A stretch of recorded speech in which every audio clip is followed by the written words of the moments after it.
On this episode of Money Matters with Jim Doyle, Couples in Business Together, featuring guests Meghan and Steve Clarke of Tractor Everyday Healthy Foods with Claire Sutton and Deborah Brakeley. Plan more, worry less. This is Money Matters with Jim Doyle.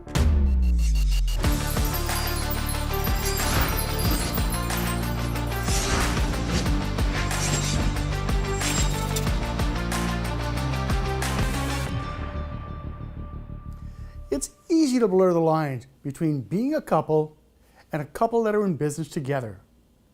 Being in business can consume everything if you let it. That's why we'll talk about setting boundaries, great communication styles, and the importance of setting time aside for yourself. How do you share the workload at home and in the business? Welcome.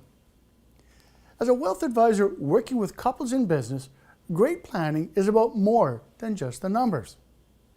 During our planning process, we spend a lot of time talking about goals.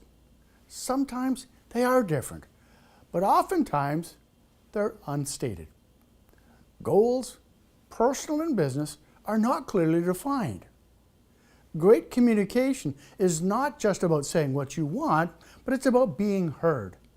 It's about recognizing that everyone needs a voice. But it's also about respectfully dealing with conflict and opening up at a time when there could be a tendency to want to shut down or close off. Let's meet a couple that are hitting all the right notes.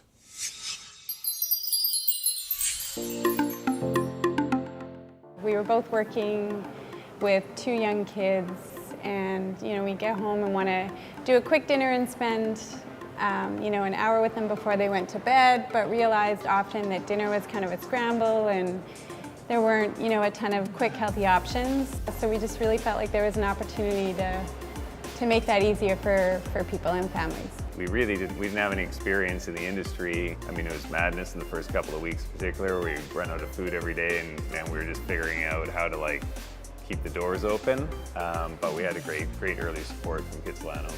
We were about 1.5 years, I guess, before we picked our second location, and I think that first year was really just trying to understand our customer and where they were coming from and what they wanted. And so ultimately we've gotten to 10 locations now.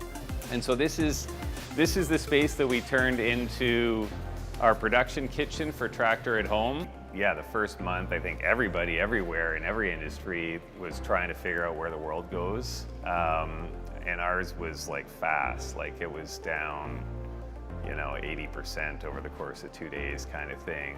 And so that's when we were really sort of put pen to paper on Tractor at Home and said the future's changing.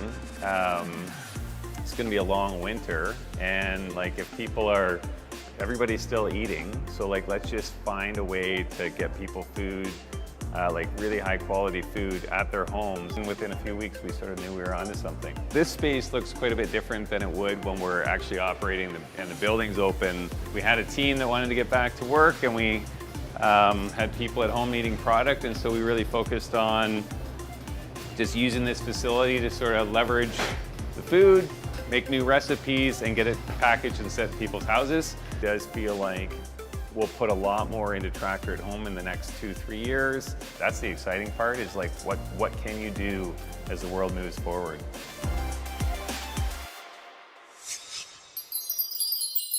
When we come back, we'll welcome Meghan and Steve. Life in general is just about one foot in front of the other and just getting things done. And I think, we entered an industry in food that we didn't really know much about.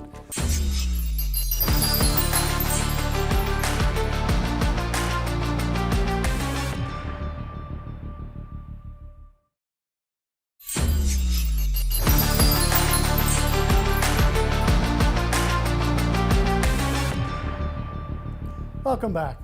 We're joined by Steve and Meghan of Tractor Everyday Healthy Foods. Okay, now here comes the dreaded phrase. I could never work with my partner. How does that ring with you? We've heard that. A lot of our friends say the same, and I could see how it would be challenging for a lot of couples because you spend so much time together, and sometimes you just need a break. But yeah, I think Steve and I have found a a good pattern and rhythm that works for us. And yeah, some days it feels weird going a couple hours without talking to him. Now, Steve, we're going to put you on the hot seat with the same question. Yeah, I mean, when we got into business together, we'd been together for quite a while.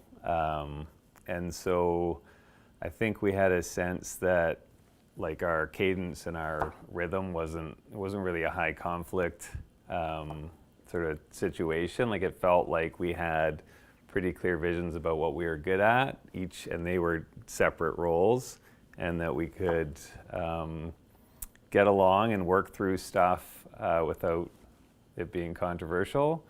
And so we just started down the path, and here's where we're at 8 years later. Yeah. 8 years, eh? Goes by quick. Yeah. Now, family businesses thrive on informality. So let's hear Claire Sutton's thought on good communication.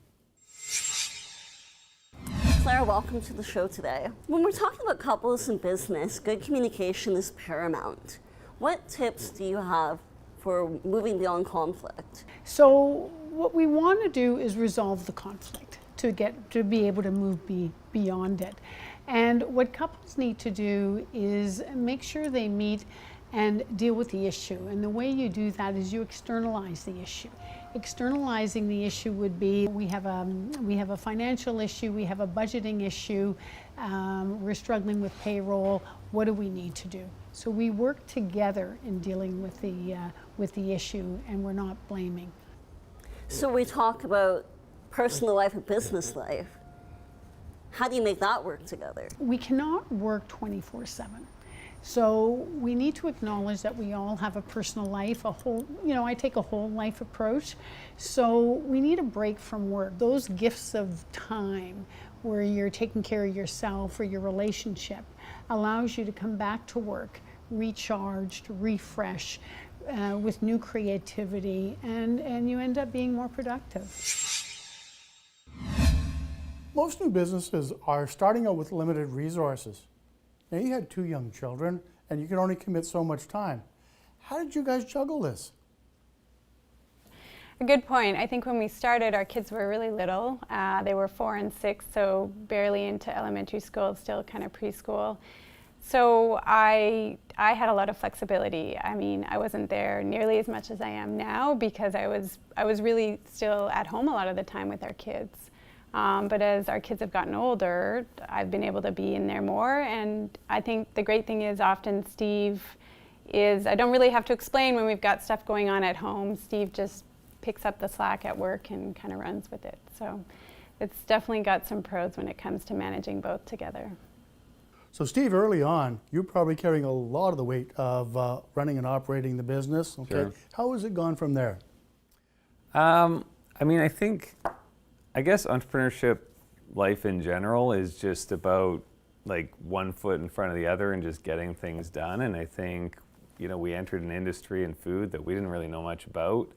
And I bring that up because it just started with, it's got to get done, whether it's, getting the kids to school, or whether it's signing a lease, or whether it's finding someone to hire or whatever. And I think we just started off by getting stuff done, divide and conquer, however that moved. And as the company then got bigger over time, there's more and more to do, and there's more things to juggle. We brought in, people, the team's grown a lot, and it's a lot more mature, and that was part of it. Our roles started to become a bit more defined. Like Meg's, general expertise is more in the brand and marketing side of things. I'm more on the operations and finance side of things. So those two worlds live a little bit apart. But if Meg had to be sidelined for a bit, then I would just roll up my sleeves and figure out a way to kind of get most of it done, spoon feed her, what do you think? And if she could sign off on an option, then that's what we'd go with. That was it, just try and find a way to get it done. Sounds like great synergy. We've got more of their story coming up after the break. I think the best thing we do is we're constantly listening and reading each other, and just being, as open-minded as possible.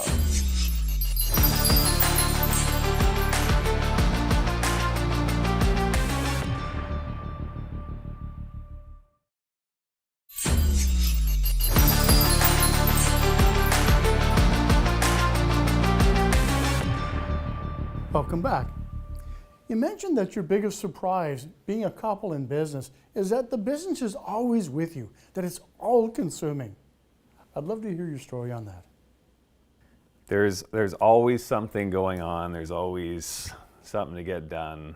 And I think in our world too, like we're in the food business, so even when we go out to get away from work, we sit down, like if you go to a restaurant, you sit down and someone's serving you food and you clearly have a few views on what's great or not quite great. And I think it's something that you're always trying to work on in terms of finding a separation. But it's definitely challenging. It's always going. Now, Megan, I've heard stories, business at dinner, business at breakfast, business at bed. Okay, business, business, business. Am I anywhere near the mark on that one? It's pretty accurate. I mean, we talk about it a lot. We're passionate about it, and we love it, and I think it's good. It's interesting, and I think it's healthy to be talking about it and being always thinking and exploring ideas. But it is, we really have to work hard to carve out that time when we're not talking about it, and I do think it's really important to do that. Otherwise, you just never get a break. So we really do try hard to do that. Yeah. To talk about leading a fulfilling personal and business life, we're going to hear from Deborah Brakeley. Welcome, Deborah. So good to have you here. Good to be here, Paige. Business families can be informal. Why do they need business rules? The clearer they can be about the rules that they're going to apply to their work life together and to the business, the better able they are to, I think, meet their potential in working together, because that frees up a lot of energy when you're clear. So when goals collide, what do you recommend? I'm recalling a couple I worked with a long time ago who were running a successful business, had a clear division of labor. They both felt very fulfilled by their part in the business, and yet they disagreed about how much to expand the business. One of them wanted to expand the business even into another country, while the other was very adverse to that and really wanted financial security. So they were able to use the use of a mediating lawyer who helped them put together a financial agreement that allowed them to keep the marriage together and the business together, but it just settled the money part, the financial part. Now, Deborah mentions meeting your potential of working together as a business couple. How do you do that when you're first a couple and then business partners 24/7? Maybe I'm going to throw that one in your camp. Yeah, I think it's something that we actually talk about as well, because it's not always a perfect, easy path. But I think the best thing we do is we're constantly listening and reading each other, and just being, as open-minded as possible. And I think often if we don't agree on something immediately, if we're, just open ears, we can work through stuff pretty quickly. I think that having that mindset is really helpful. Now, I've heard of couples, that set date nights and they go, there's a no-go zone for certain types of discussions. What do you think of that? I think it's a good idea. I think trying to set that rule sometimes can be easier than actually executing on it. But when we have set date nights or go out to dinner and sort of separate work. And if we go out with the intention of doing that, there's a pretty good chance that 90% of dinner is not talking about work, and that's healthy. I mean, you definitely need to turn it off and recharge. So what else works in your camp, Megan? I think even just having time separately and carving out time to do things that you enjoy on your own, whether it be exercising or reading or spending time with friends. I know Steve's carved out some time once a week to meet up with a few friends, have a drink, relax. I often will do a regular morning run. I just think if you can kind of carve out some space that is your own, it really goes a long way. Your kids are at an age where they need a lot of your time and attention?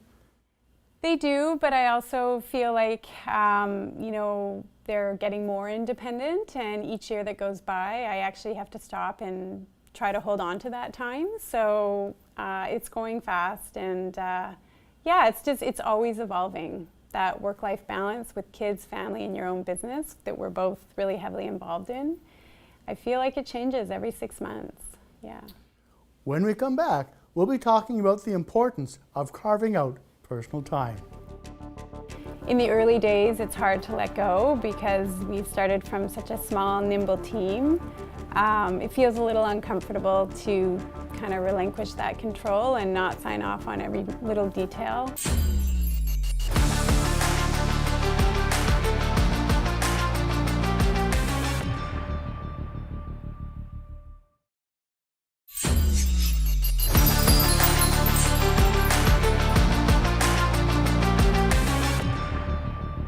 And we're back with Meghan and Steve.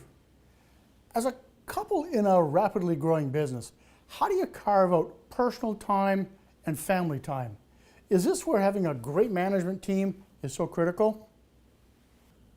Yeah, I mean, I think there's so much going on with the business, particularly as it grows, that you obviously having great people around supporting, you know, and really thinking about the business and trying to grow it allows you to separate yourself from every little detail, because you know things are going to be taken care of, and oftentimes better than you deal with it. And I think from the beginning of the business, you know, you could really see the difference of having someone that you knew and trusted in a role that they could just keep getting better at, and that really allows you to kind of step back and take a deep breath, and also, like, even business-wise, look from a higher level and probably make better business decisions. Now, Meghan, I've talked to business owners before who say, you know what, I do the darn best job all by myself, but I really need to let that other person actually do the job. What are your thoughts on that? Yeah, I agree with that. I think in the early days, it's hard to let go because we've started from such a small, nimble team. It feels a little uncomfortable to kind of relinquish that control and not sign off on every little detail. But as we get more confident as a team, there's so much more momentum when you allow people to be part of that decision making. Now, it's interesting that you've started this business together, but you brought a lot of skills and experiences to the table from your lives before being a couple. Would you like to share a bit about that?